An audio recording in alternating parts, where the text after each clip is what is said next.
शर्मा जी। महाराज जी, हमारे घर में हम सभी चाहते हैं कि हमारी संतान के रूप में एक महान भक्त प्रकट हो। उसके लिए हमें क्या करना पड़ेगा? आराधना खुद करनी पड़ेगी। जब तक माता और पिता भक्त नहीं होंगे, भगवान के चिंतन परायण नहीं होंगे, सतोगुणी नहीं होंगे, तब तक भक्त संतान कैसे? ये तो बड़े भाग्य होते हैं। कुलम पवित्रम जननी कृतार्था वसुंधरा पुण्यवती चैन।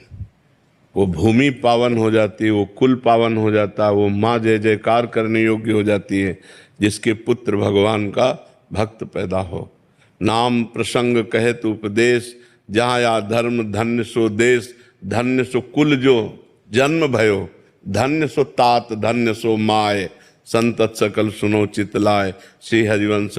जो भगवान का नाम जप करने वाला भक्त जिस कुल में पैदा हुआ, वो देश धन्य, वो गांव धन्य, वो कुल धन्य, वो माता पिता धन्य जिसमें भगवान का अनुरागी भक्त। तो इसलिए कुछ नियमों का पालन अगर करे और भगवान का भजन करे तो भक्त संतान होने की संभावना है, वो भी भगवान की कृपा से। पहली बात तो जिस दिन से गर्भ आ जाए उस दिन से माँ और पिता दोनों ब्रह्मचर्य रहें, पति पत्नी दोनों ब्रह्मचर्य रहें और सात्विक भोजन पावें, तीर्थों का अवगाहन करें, शास्त्र का स्वाध्याय करें, नाम जप करें और भगवान से प्रार्थना करें तो जरूर भगवान का भक्त गर्भ से प्रकट हो सकता है।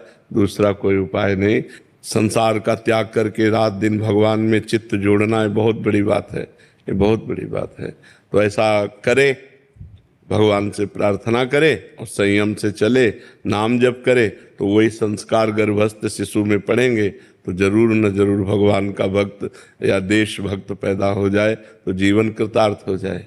महाराज जी, आपके श्रोता हैं जो सत्संग सुनते हैं, परसों आए थे महाराज जी, उन्होंने आपका बहुत देर पहले सत्संग सुना था कि जब बच्चा गर्भ में आ जाए तो ब्रह्मचर्य से रहें, और बहुत कह रहे कि हमने नाम जप भी किया और हमें अभी 1 साल का हो गया बच्चा, परसों आए थे तो कह रहे थे कि हमें इसमें दिव्यता नजर आ रही है। हाँ बिल्कुल। वो मतलब राधा नाम सुन के और एक उसमें सौम्यता, और जहां भी जाता है हमें एक प्रभाव दिखता है। तो महाराज जी उसका प्रभाव कह रहे कि हमें प्रत्यक्ष, मतलब महाराज जी के वचन सुन के हमने ऐसा किया और उसका प्रत्यक्ष उदाहरण महाराज जी। हमारे पिताजी बड़े भक्त थे। इस शरीर के जो पिता कभी जूता पहन के हल नहीं जोता, नंगे पैर हल जोता।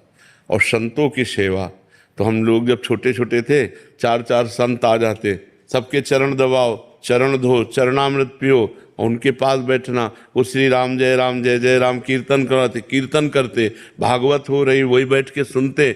बचपन से भागवतिक सब परमाणु मिले।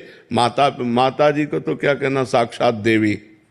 बस वो ऊपर एकांत दुखंडा मकान था तो ऊपर एकांत में बैठे राधा कृष्ण की छवि रखे, वो तो बस जप में ही अधिक लगी रहती थी। तो उसका प्रभाव देखो कि हमारे पिताजी भक्त, माताजी भक्त, तो हम भक्त, हमारा परिवार का सब पूरा सदस्य भक्त, बहनें भाई सब भक्त हैं।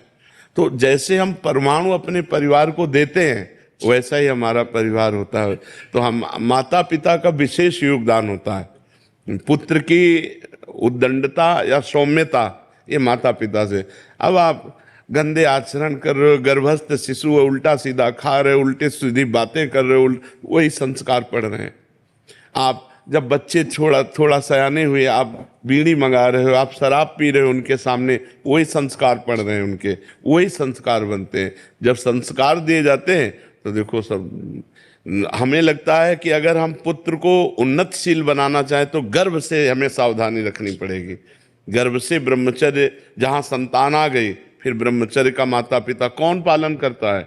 कोई बिरला संयमी ऐसा हो सकता है कि 1.5 साल हमको ब्रह्मचर्य से रहना, बहुत कठिन बातें हैं ये। तभी संतानें देखो सब कामुक प्रवृत्ति की और मन में मलिनता लिए हुए, अपने माता पिता का भी अपमान करने वाली, समाज में द्रोह पैदा करने वाली, समाज में हानि पैदा करने वाली ऐसी संतानें होती है। तो बहुत सावधानी की जरूरत है।